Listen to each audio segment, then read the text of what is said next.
جزاک اللہ کہنا چاہیے، جزاک اللہ خیر کہنا چاہیے؟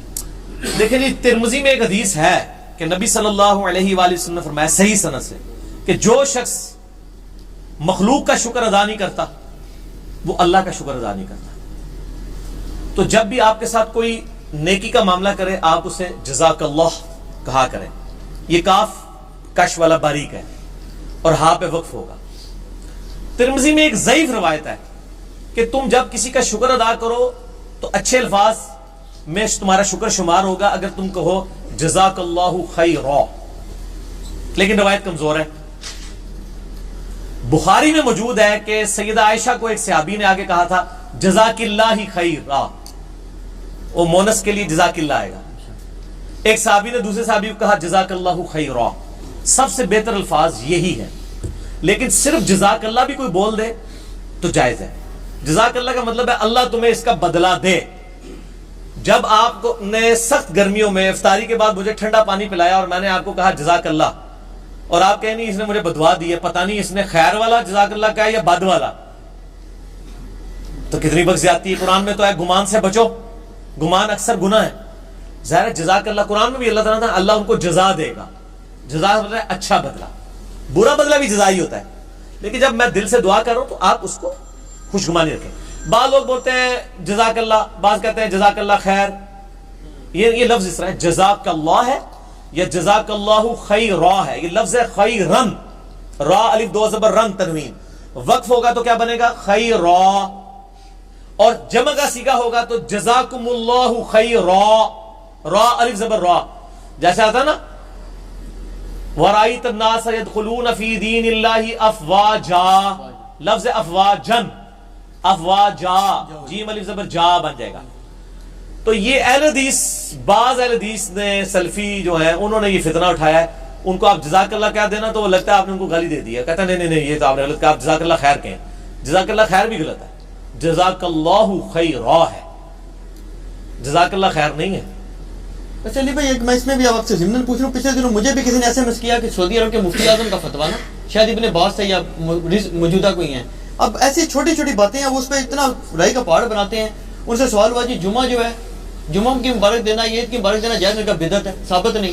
اب یہ مطلب یار میرا اس طرح تو پھر کیا کریں گے آپ زندگی میں؟ نیو ہیپی ایئر، جمعہ مبارک، یہ ساروں کے اوپر میرا ایک کلپ ہے۔ کیا ہیپی ایئر مبارک کہنا جائز ہے؟ ہیپی ایئر انجینئر محمد علی مرزا لکھے، کلپ کھل جائے گا، 2016 کا ریکارڈڈ ہے، اس میں نے کہا تھا کہ ان کو بدعت کی ڈیفینیشن ہی نہیں پتہ۔ یہ تو پھر آپ زندگی میں ہر چیز پہ بیٹھ یہ غلط ہے تحقیق کریں یار۔ سعودیہ کے علماء کی نا جب آپ فتوے پڑھیں نا تو تھوڑا اپنا وہ عقل والا بٹن بھی آن کر لیے گا۔ ٹھیک ہے تو بدعت ہی ہے، بدعت کیوں ہے؟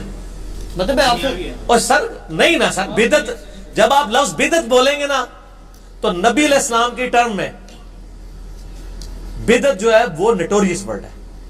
دین کی ٹرم میں جب آپ بدعت بول رہے ہوں گے نا اس وقت پھر آپ کو بڑا خیال کرنا پڑے گا، آپ کسی کے اوپر دوزگی ہونے کا فتویٰ لگا رہے ہوں گے۔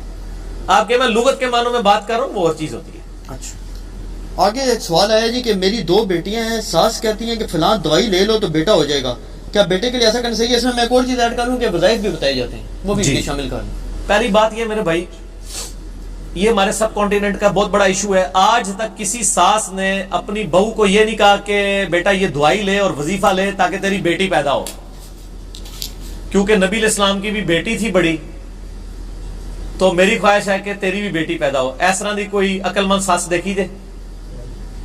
اچھا، یہ ہمارا ہندوانہ کلچر ہے جس میں بیٹیوں سے نفرت کی جاتی ہے۔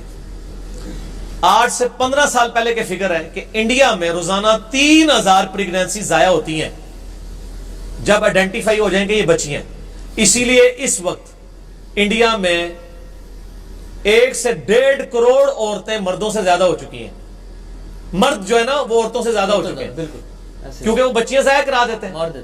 اگر مارے نہ تو یہ برابر ہی رہے ہمیشہ، اللہ نے بیلنس کیا۔ وہ جو بخاری میں بھی آتا ہے قرب قیامت میں ایک مرد 50 عورتوں کی کفالت کرے گا، ٹھیک ہے نا، کیونکہ پھر وہ اب یہ صورتحال ہو جائے گی، جگ و جدل ہوگا اور یہ معاملات کھڑے ہو جائیں گے۔ اب مرد ویسے بھی تھوڑے رہ رہے ہیں اور ایشوز کھڑے ہو گئے۔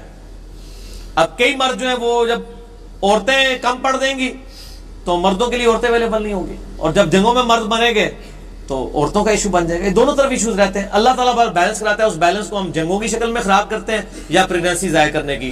میں دونوں اینگل سے بات کر رہا ہوں. ویسے اگر یہ بیلنس رہے تو مرد و عورت برابر ہی رہتے ہیں. تو اس طرح کی جو دعائیاں وغیرہ لیتے ہیں یہ جائز ہے, ناجائز تو نہیں ہے. بیٹے کی تمنا کو بری چیز نہیں ہے. وظیفہ بھی بتا دیں. حضرت زکریا علیہ السلام نے بھی تو دعا کی تھی نا بیٹے کے لیے. اچھا, سورہ ال عمران میں آتا ہے, سورہ مریم کے اندر آتا ہے کہ اللہ مجھے اولاد یعقوب کا وارث چاہیے. تو اولاد یعقوب کا وارث انہوں نے بیٹی تو نہیں مانگی, بیٹا ہی مانگا ہے. تو بیٹے کی خواہش رکھنا کوئی بری چیز نہیں ہے, لیکن اس کے لیے ایکسٹراڈنری تبودو کرنا اور ادھم مچا لینا اور آپ مطلب پیر و فقیروں کے پیچھے پھرنا شروع کر دینا, تعویذ دھاگے کروانا شروع کر دینا, وہ غلط ہے. وظیفہ ایک ہی ہے, ربنا آتنا فی الدنیا حسنہ وفی الآخرۃ حسنۃ وقنا عذاب النار ربنا ھب لنا من ازواجنا. آپ مصیبت اور پریشانی سے بچاؤ کے 3 وظائف ہیں. میرے یوٹیوب پہ کلپ ہے, 4-5 لاکھ لوگ دیکھ چکے ہیں. نمبر 1 حسبنا اللہ ونعم الوکیل. نمبر 2 یا حی یا قیوم برحمتک استغیث. تیسرا لا الہ الا انت سبحانک انی کنت من الظالمین. اور اس کے علاوہ اگر آپ نے حضرت زکریا علیہ السلام کی دعا جو ہے سورہ ال عمران سے اور سورہ جو ہے وہ مریم میں, وہ آپ دیکھ لیں, وہ پڑھ لیں, وہ کچھ بھی ہے.